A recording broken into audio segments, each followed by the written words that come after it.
Bonjour, c'est Jules Lavie pour Code Source, le podcast d'actualité du Parisien.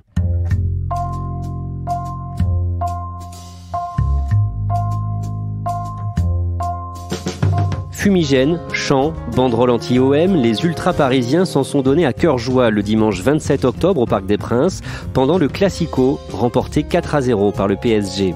Entre le club et ses plus fervents supporters, les relations sont compliquées. Après avoir été bannis en 2010, suite à un drame, les ultras sont à nouveau les bienvenus. Mais pour la direction du PSG, il s'agit sans doute d'un mariage de raison.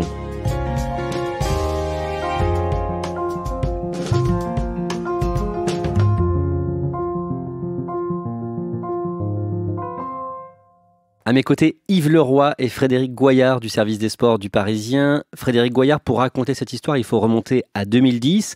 À ce moment-là, la rivalité entre deux groupes de supporters atteint des sommets. Racontez-nous. Il existe une très forte rivalité entre les deux groupes forts de supporters parisiens. On va dire que d'un côté, pour schématiser, il y a la tribune Auteuil où politiquement on retrouve plutôt des groupes qui flirtent avec la gauche, l'extrême gauche, et de l'autre côté, il y a la tribune Boulogne où là, on est plus sur des supporters, des hooligans même parfois, qui ont flirté eux avec l'extrême droite. Cette rivalité tourne au drame le 28 février 2010. Ce jour-là, donc, c'est un PSG-OM, ce qu'on appelle le Classico, le pic, on va dire, de la saison de Ligue 1. Les supporters marseillais ont été interdits de déplacement. Malheureusement, il va y avoir une bagarre entre les supporters de virage Auteuil et du virage Boulogne qui va prendre un tour dramatique. Il y a un supporter de Boulogne qui s'appelle Yann Laurence qui va être pris dans un échange de coups, et il y a des supporters d'Auteuil qui vont sauter sur sa tête, on ne peut pas dire autre chose. Il va tomber dans le coma et il décédera des suites de ses blessures quelques semaines plus tard à l'hôpital. 4 ans auparavant, il y avait déjà eu un mort au Parc des Princes. 23h, le match PSG Tel Aviv vient de se terminer. À 300 mètres du stade, un groupe de supporters parisiens poursuit un spectateur de confession juive. Près d'un fast-food, un policier en civil tente de le protéger, il est martiniquais. Le policier va tomber à terre et à ce moment-là, le coup de feu part. Un des deux assaillants est touché et va mourir. Il s'appelle Julien Kemener, il a 25 ans. C'est un supporter de la tribune Boulogne. Que décide le président du PSG de l'époque, Robin Leproux ? Il va employer la méthode forte. D'ailleurs, le plan qu'il va mettre en œuvre va porter son nom. On appelle ça le plan Leproux. C'est la fin des associations de supporters. Les deux principales associations de la tribune Auteuil, les Authentiques et les Supra, disparaissent. Et puis, il y a ce qu'on appelle la fin des abonnements et surtout le placement aléatoire. Ça veut dire que c'est la fin des rassemblements et donc la fin des associations de supporters, puisqu'on sait qu'en général, ils se rassemblent entre eux pour pouvoir chanter, pour pouvoir supporter leur équipe. Donc là, clairement, les ultras sont bannis du Parc des Princes ? Les ultras peuvent acheter une place, mais ils ne savent pas où ils vont être dans le stade. Donc eux-mêmes s'excluent du stade. Ils disent qu'ils vont boycotter le Parc des Princes, ce qu'ils vont faire d'ailleurs dans les années qui vont suivre. Et qu'est-ce qu'ils deviennent à ce moment-là ? Qu'est-ce qu'ils font ? Il y en a qui laissent tomber carrément le Parc des Princes, le PSG, qui disent qu'ils n'y mettront plus jamais les pieds et qui, on va dire, qui rompent en quelque sorte avec le PSG. Et puis il y en a d'autres qui vont se constituer en association. Il va y avoir notamment LPA, Liberté pour les abonnés, qui est créé dès 2010 dans la foulée du plan Leproux. Il y a d'autres mouvements comme le combat continu. Enfin, ils se fédèrent, on va dire. Ils se fédèrent. Et puis ils vont mener des actions. Alors c'est-à-dire que certains vont aller soutenir d'autres équipes du PSG, l'équipe féminine par exemple, ou l'équipe de handball. Et puis il va y avoir des actions qui vont être menées régulièrement. Par exemple des manifestations. Il y aura une manifestation par exemple devant l'ambassade du Qatar. Après le rachat du club par le Qatar en 2011. Tout à fait. Et ils vont également boycotter tout ce qu'ils appellent les produits dérivés du Paris Saint-Germain. D'ailleurs, on n'achète plus de maillots, on n'achète plus de goodies. Voilà, il y a vraiment toute une stratégie qui se met en place.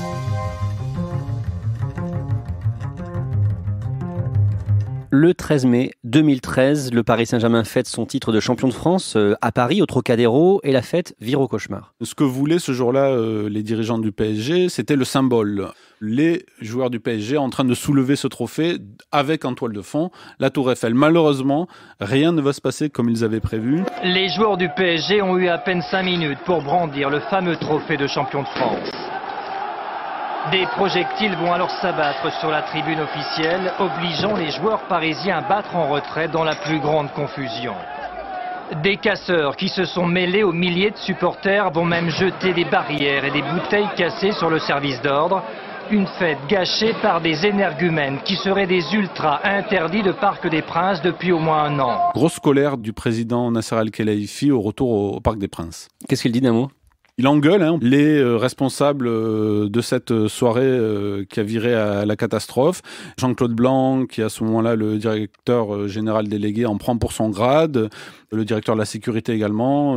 Tout le monde, finalement, va être morigéné en public.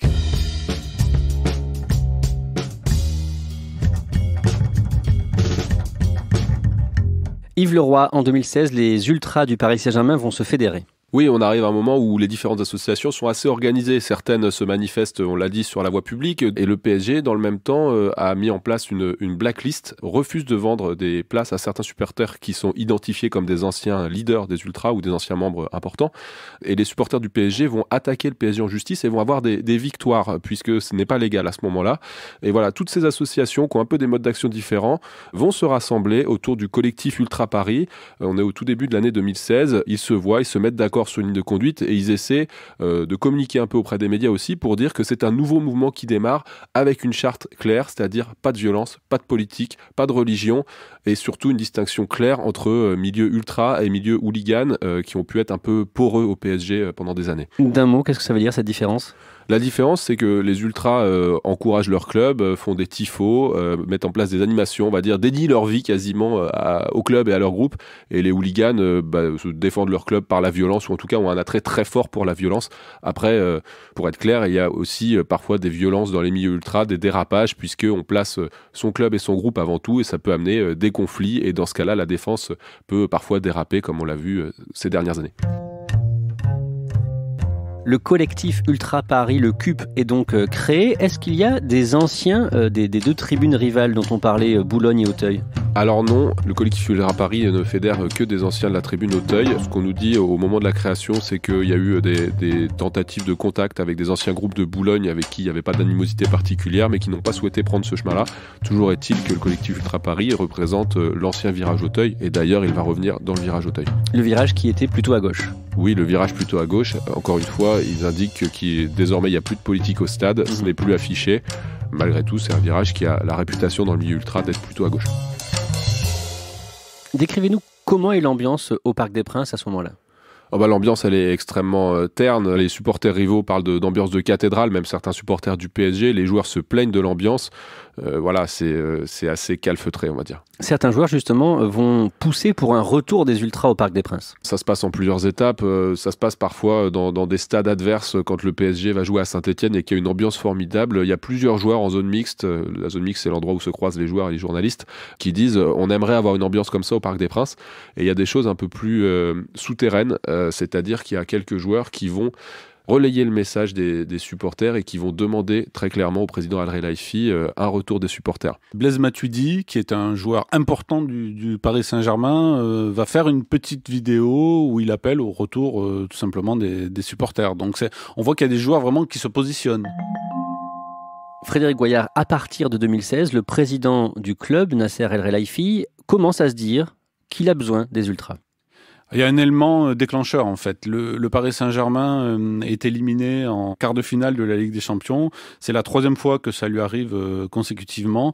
Le président se dit que ce n'est pas possible, qu'il faut que ce Parc des Princes retrouve une ambiance, redevienne bouillant pour, pense-t-il, porter ses joueurs vers la victoire, avoir ce petit supplément d'âme, comme on dit souvent dans le sport. Et d'ailleurs, dans le Parisien, en juin 2016, il dit qu'il ne lésinera jamais sur la sécurité, mais que le Parc des Princes a besoin d'ambiance. Comment réagit la direction du PSG à ce moment-là ? Il y a clairement deux lignes au Paris Saint-Germain. Il y a ceux qui vont aller dans le sens du président Nasser Al-Khelaifi, c'est-à-dire qui vont accompagner son action. Et puis, il y a une autre ligne qui est contre, qui pense que ce n'est pas la bonne solution, que le Paris Saint-Germain va de nouveau être soumis à des problèmes de sécurité, de violence. Par exemple, le directeur de la sécurité de l'époque, Jean-Philippe Dalivillet, lui est clairement contre. Et il quittera d'ailleurs son poste quelques mois plus tard. En tout cas, des négociations commencent entre le club et les ultras. Le club donc va reprendre contact avec les ultras et notamment avec Romain Mabi qui est leur porte-parole. Des réunions officieuses, d'autres plus officielles vont avoir lieu et vont ébaucher le retour d'un noyau d'ultras au Parc des Princes. Mais il y a aussi des réunions avec la préfecture de police parce que le Paris Saint-Germain a besoin de l'aval des pouvoirs publics dans ce dossier. La préfecture de police est plutôt contre au départ, mais il va y avoir un déjeuner en septembre 2016 qui va tout changer. À ce moment-là, le préfet de l'époque reçoit Nasser Al-Khelaifi, il y a également Jean-Claude Blanc, le directeur général délégué du Paris Saint-Germain, qui vont réussir à le convaincre que le retour des ultras est important. La préfecture communique dans la foulée de ce déjeuner pour dire qu'elle prend acte, qu'elle est d'accord pour que le Paris Saint-Germain favorise le retour de ces ultras, mais qu'à la moindre entorse, à la moindre violence, tout ça sera remis en cause.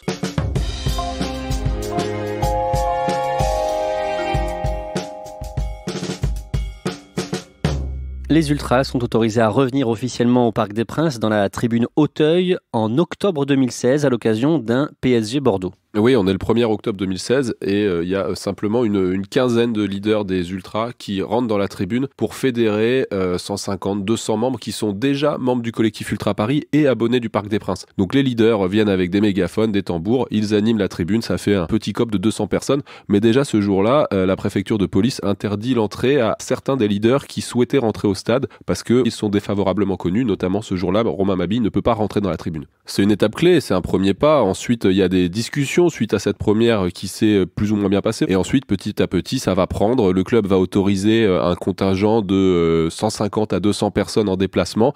Et le vrai point de départ, ce sera la saison suivante, après 6 à 8 mois d'essai. Les portes sont grande ouverte, il y aura plus d'1 millier d'ultras abonnés au Parc des Princes, avec cette fois des groupes beaucoup plus visibles. Mais Frédéric Goyard, il va y avoir ponctuellement des incidents. Soyons clairs, on n'est pas dans les violences qui avaient entraîné la mort de Yann Laurence, par exemple, mais en effet, il va y avoir des débordements, notamment lors de PSG Real Madrid, il y a eu beaucoup de fumigènes qui sont allumés, ce qui est interdit, et l'UEFA, qui est donc l'instance qui régule les compétitions européennes, va prononcer un huis clos partiel contre la tribune Auteuil, ce qui veut dire que cette tribune sera vide lors du match suivant. Donc on voit que par moment, effectivement, il y a des résurgences de faits punissables.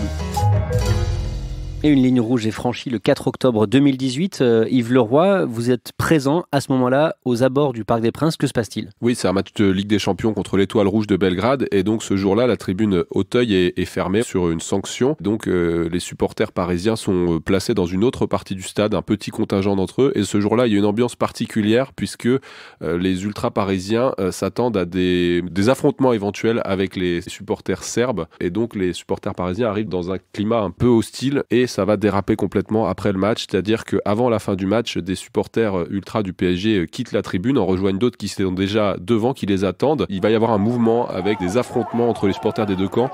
A priori, à l'initiative des supporters parisiens, on assistera à une chasse à des supporters serbes autour du stade, puis à un face-à-face extrêmement tendu avec les forces de l'ordre en face. C'est la première fois qu'on revoit des incidents de cette ampleur autour du Parc des Princes, avec plusieurs centaines de supporters impliqués, parmi eux de nombreux ultras malgré tout du PSG. Le contrat de confiance qui unissait jusqu'à présent le PSG avec ses ultras est rompu là ? Il n'est pas rompu, on va dire que c'est un coup de canif dans le contrat. D'ailleurs, le Paris Saint-Germain sent bien qu'à ce moment-là, il faut prendre le taureau par les cornes. Le nouveau directeur de la sécurité, qui est un policier lui-même, va décider, avec le soutien bien sûr des dirigeants du Paris Saint-Germain, de résilier tout simplement pendant 1 an l'abonnement d'une trentaine d'ultras du Parc des Princes. De son côté, le collectif Ultra Paris est aussi solidaire des sanctions prises par le PSG, c'est-à-dire condamne la violence et ce qui permet aussi de rester dans une relation normalisée.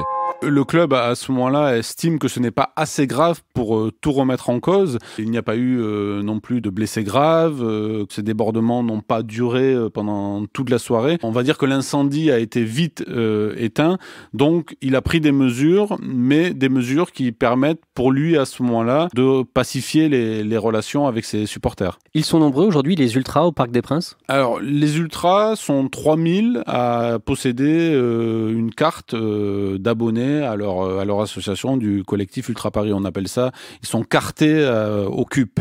Mais ils fédèrent plus largement, puisque on sait que les tribunes, les virages peuvent contenir jusqu'à 6000 supporters. Donc, on va dire qu'il y a 4-5 000 personnes qui participent à l'animation les jours de match dans la tribune Auteuil. Et il y a même des people maintenant dans le virage Auteuil. Oui, alors c'est occasionnel, mais parfois certaines célébrités viennent dans ce virage, des célébrités qui sont déjà amoureuses du PSG. Il y a par exemple Nicolas Duvauchel, DJ Snake, Malik Bentala ou le sportif Thibaut Pinot, le cycliste qui est même carté au CUP de son côté, qui viennent dans ce virage participer, chanter avec les supporters. C'est très marrant. Dernièrement, Malik Bentala, donc l'humoriste qui était venu en tribune Auteuil, a allumé un fumigène. Alors le foot, grande passion pour vous, hein, Malik Bentala. Mais alors le foot, ça va être devant la télé pour les 6 mois à venir. Ce sera plus dans les stades.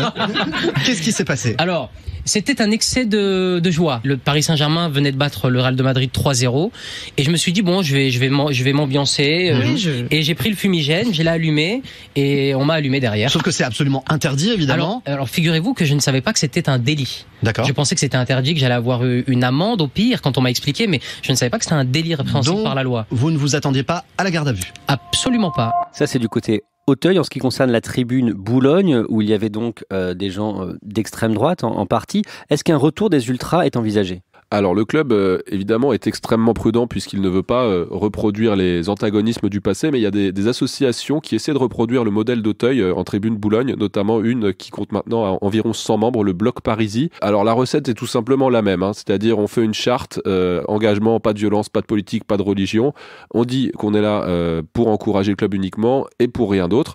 Et ça se passe plutôt bien puisque au fur et à mesure du temps, le club les reconnaît comme des interlocuteurs respectable et leur a permis de rentrer des tambours et des mégaphones, même s'il n'y a pas de convention, puisque le PSG ne veut surtout pas officialiser cette relation. En mars 2019, après l'élimination en Ligue des Champions face à Manchester United, les Ultras sont autorisés à assister à un entraînement au Parc des Princes. Ça se passe assez mal, c'est un exutoire, les joueurs se font insulter, prendre à partie, siffler. Voilà, il y a une démonstration de colère. L'idée du club et des leaders des ultras, c'est en gros de centraliser la colère sur un événement. On la manifeste, on montre aux joueurs qui n'ont pas été dignes du maillot et on passe à autre chose. Alors le PSG se fait tordre le bras un petit peu. Le Paris Saint-Germain est contraint et forcé, notamment par les pouvoirs publics, de laisser rentrer ses supporters dans son stade. C'est à l'aune de ce type d'événement qu'on mesure aussi la force des supporters et l'emprise qu'ils peuvent avoir de temps en temps sur le club. Frédéric Goyard, les ultras se font entendre cet été quand Neymar menace de quitter le club. Oui, on est de mi-août, c'est le premier match du Paris Saint-Germain de la saison au Parc des Princes face à Nîmes. Neymar ne joue pas, puisqu'il est en instance de départ, il est laissé sur le côté. Et les supporters vont se manifester bruyamment lors de cette rencontre, puisqu'ils vont insulter Neymar. Ils vont même produire des banderoles où il est écrit Neymar, casse-toi, notamment. En clair, ils manifestent de manière très criante leur hostilité aux joueurs brésiliens. Après la fin du mercato le 2 septembre, quand on sait que Neymar reste cette saison à Paris, le club a très peur de la réaction des ultras. Oui, il va d'abord y avoir une trêve internationale où Neymar va rejouer avec le Brésil et puis il va rentrer à Paris et là on sait que ça va être le moment où il va retrouver le maillot du PSG et les ultras préparent des actions contre lui. Que cherche à faire le club à ce moment-là? Le club, il cherche à limiter la contestation. Il sait qu'il ne peut pas éviter les sifflets, les chants évidemment, mais il met une ligne rouge à ne pas franchir, c'est-à-dire pas de banderole contre Neymar ou contre son père. Et le club menace les ultras de quelque chose s'ils font des banderoles ? Le club menace tout simplement de déchirer la convention qui unit le collectif Ultra Paris et le PSG en cas de banderole, ce que les ultras vont très mal prendre. Ils vont boycotter un match du PSG Hand et ils vont réussir à faire infléchir la position du PSG puisque, voyant l'ampleur de la colère, le PSG ne veut pas arriver jusqu'à une rupture et donc revient sur ces menaces d'annuler simplement la convention. Et arrive donc le match PSG-Strasbourg le 14 septembre. Et effectivement, il y aura des banderoles, il y aura des sifflets, il y aura des chants extrêmement hostiles à Neymar. Et le paradoxe, c'est que ce jour-là, Neymar donnera la victoire au PSG à la dernière minute et que les autres tribunes vont applaudir Neymar alors que les ultras, eux, vont rester dans une position complètement silencieuse. Et les ultras vont même aller très loin ce jour-là, puisqu'il y aura même une banderole qui sera hostile au père de Neymar, qui est dans le stade ce jour-là.